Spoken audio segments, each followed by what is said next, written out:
Surūšiavau galaksius savo akvariume, nes yra norintis, čia yra pilnai suaugusios ir nusidažiusios, tik dabar baltoj lėkštėje pastresavusios. Mano senasios reprodukcinės išnaršyklas, čia yra jauni paaugliai, kuriuos siūlau. Žmogaus amžium 17 metų, 18. Jau mergaičiukė su pilvais, matos kur patelė, kur patinas, bet dar nenusidažė pilnom spalvom.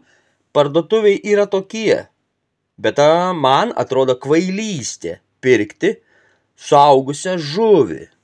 Kadangi jos mažas, jos prekiauja tokias nesunkiau parduotuvę išlaikyti, bet aš visą laiką siūlau tokias.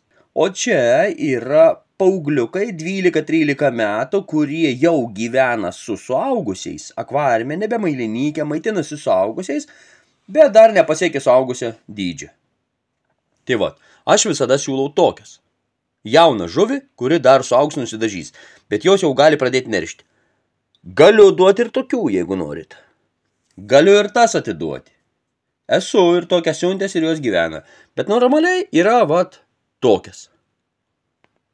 Va taip atrodo pilnai suaugusios.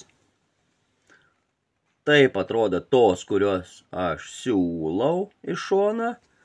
Ir taip atrodo jaunimukas, kurio dar nesiūlau, bet jis jau gali gyventi.